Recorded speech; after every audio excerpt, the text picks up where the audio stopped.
Merci, merci. Monsieur...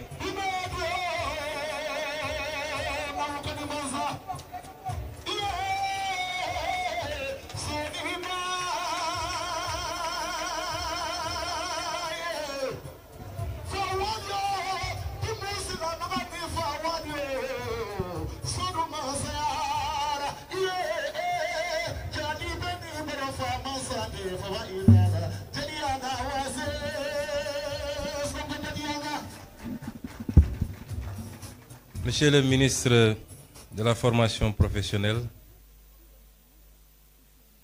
Monsieur le président de l'Agence japonaise de coopération internationale, Monsieur l'ambassadeur du Japon, Mesdames, Messieurs les représentants des missions diplomatiques, Monsieur le représentant résident de l'Agence japonaise de coopération internationale, Monsieur le président du conseil d'administration du Centre de formation professionnelle et technique Sénégal-Japon, Mesdames, Messieurs les directeurs généraux, les directeurs nationaux et directeurs de société, Mesdames, Messieurs les représentants des organisations patronales et des travailleurs, Monsieur le directeur du Centre de formation professionnelle et technique Sénégal-Japon, Mesdames, Messieurs les membres du corps enseignant et du personnel administratif, chers élèves et étudiants, Mesdames, Messieurs,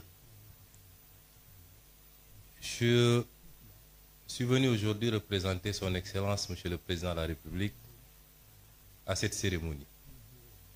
Hier déjà, le Président de la République avait reçu Monsieur le Président de la JICA et Monsieur l'ambassadeur du Japon. Et aujourd'hui, il me délègue de représenter à cette cérémonie. Cela atteste de l'importance que le gouvernement du Sénégal, et en premier le Président de la République, accorde à la formation professionnelle, mais plus singulièrement à cette institution importante qu'est le Centre de formation professionnelle technique Sénégal-Japon.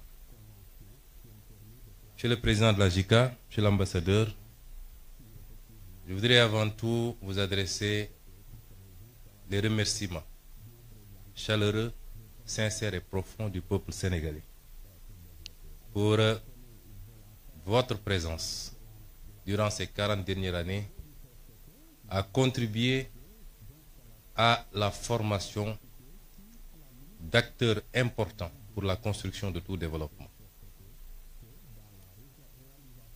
Monsieur l'ambassadeur, vous avez résumé la situation telle qu'elle se présente pour nos pays.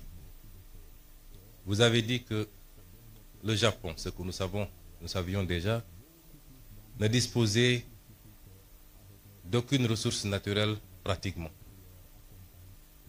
et qu'il a pu compter particulièrement sur un facteur important qui est le capital humain, pour être aujourd'hui parmi les 5 économies les plus importantes du monde. Cela doit nous interpeller, nous, Africains et nous, Sénégalais, puisque nous disposons d'énormément de ressources naturelles, du pétrole, du gaz, du zircon, des ressources halieutiques, des terres arables, de la ressource solaire et halieutique en abondance. Nous n'avons pas un climat hostile, nous n'avons pas des hivers extrêmement durs.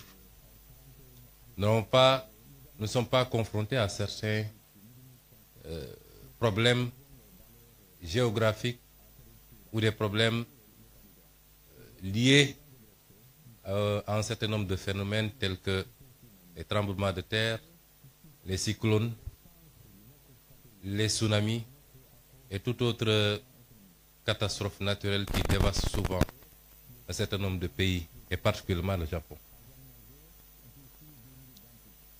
Et qu'est-ce qui justifie dès lors que nous soyons là où nous en sommes et que le Japon en soit là où il en est?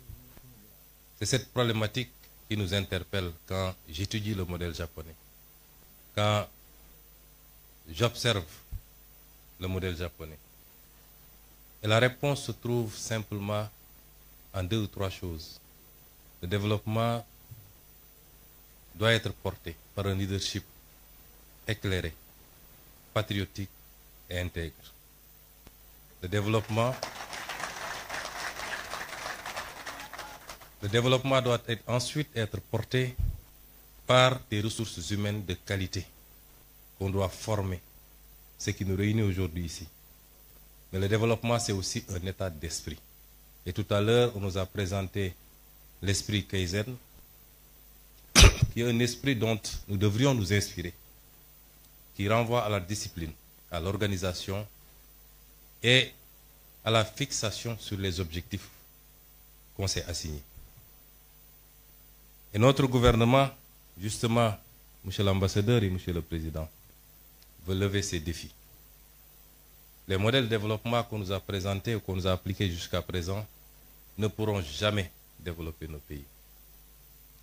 Donc c'est la fin de l'ère de l'endettement inconsidéré pour venir investir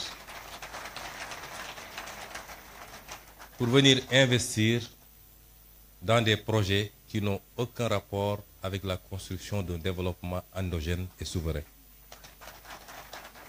Nos priorités dès à présent, et vous en rendrez compte à partir de lundi, puisque nous allons présenter au Sénégal et au monde entier le nouveau référentiel des politiques publiques, avec un horizon dégagé sur 25 années, mais avec ses déclinaisons quinquennaux et décennaux, vous vous rendrez compte que notre objectif, c'est de nous atteler à une construction méthodique, appliquée, patiente, d'un véritable modèle de développement structuré autour d'un certain nombre de pôles de développement qui seront au nombre de 8 à travers le Sénégal.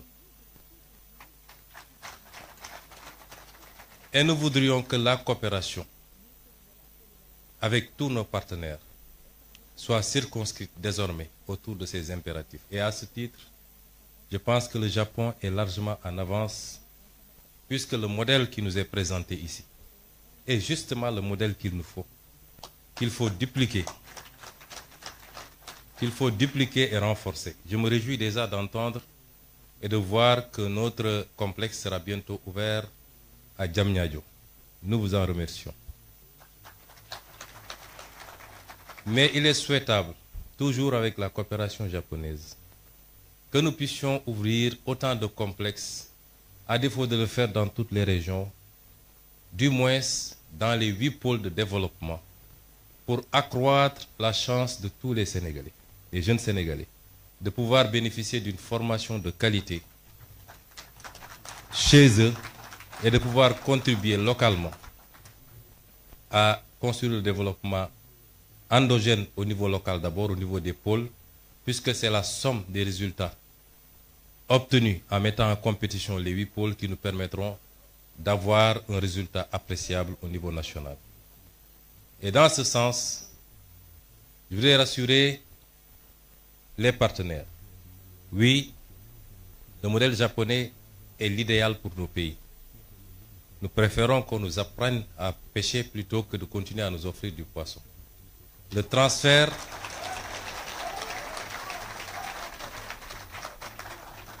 de technologie par la formation qualitative. Tout à l'heure, nous avons visité les ateliers et nous nous sommes rendus compte que déjà, beaucoup de choses peuvent être usinées ici et produire la même qualité qu'ailleurs, avec l'aide et avec la coopération du Japon. Le transfert de technologie par la formation, mais également par l'accompagnement dans la mise en place des outils, est ce dont nous avons besoin désormais. Et c'est pourquoi j'engage le gouvernement du Sénégal, nous l'avons dit lors du dernier Conseil des ministres, que nous allons renforcer l'implication du gouvernement du Sénégal sur le plan financier, sur le plan de l'accompagnement à tout point de vue, pour booster la formation professionnelle.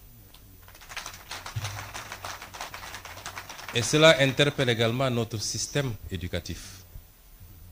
Je voudrais dire aux jeunes que La formation universitaire est importante, certes. Elle ne doit pas constituer une sorte de panacée. Tout le monde ne peut pas être universitaire. Dans les pays les plus développés, parmi lesquels le Japon, la Suisse et beaucoup d'autres pays que nous avons visités, très tôt, une bonne partie des ressources jeunes sont orientées vers la formation professionnelle, qui est la seule formation qui ouvre droit directement à un emploi, à une opérationnalité. On peut faire 10 ans à l'université et quand on vous met dans une position de travail, vous avez besoin encore d'être formé et formaté pour pouvoir être opérationnel. Et le pays a besoin de beaucoup plus de techniciens, de scientifiques, dans tous les domaines.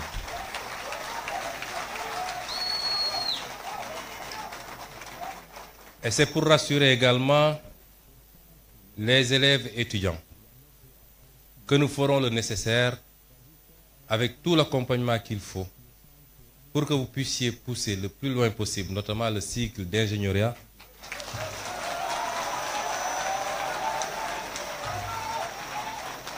et cela dans les plus brefs délais.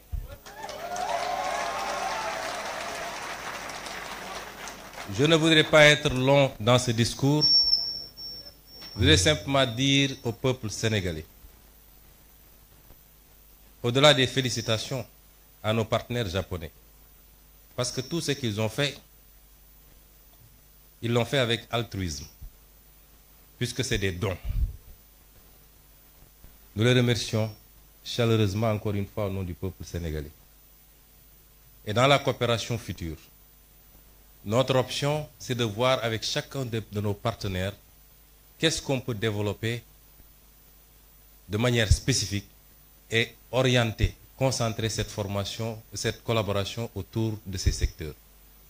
Et dans le domaine de la formation professionnelle, pour la technologie, les sciences de manière générale,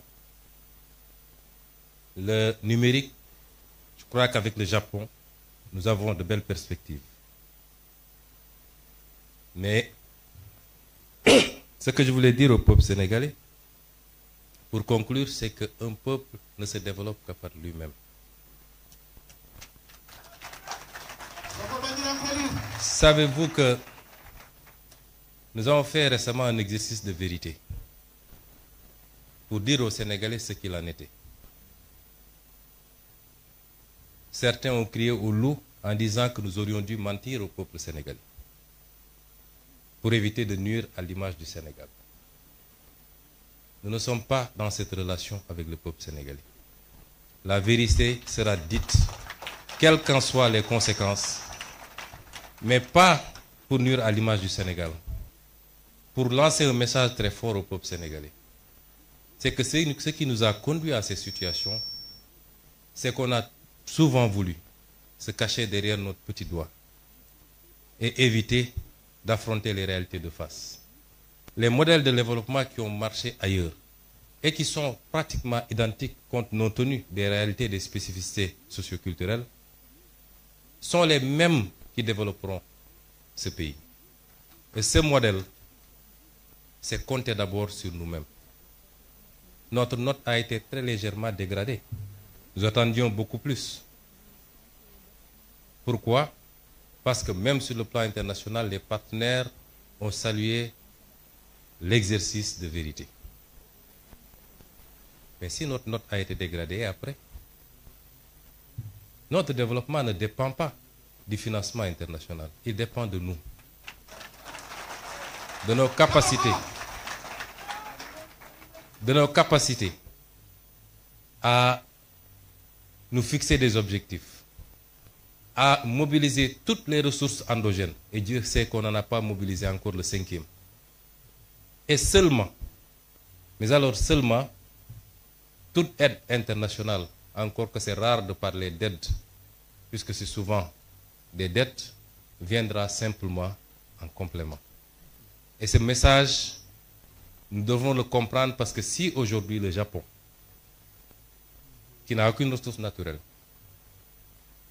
qui a vécu ce qu'elle a vécu lors de la Deuxième Guerre mondiale, a su en être à ce niveau, c'est parce qu'il a appliqué cet esprit, ce modèle, cette combativité ce don de soi pour sa patrie, mais cette croyance fondamentale en lui-même et en son peuple.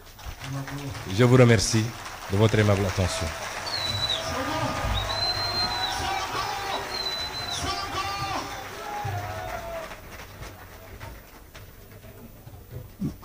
Madame, Monsieur, par ce discours du Premier ministre, nous mettons fin à cette cérémonie en attendant de commencer en 4e session le panel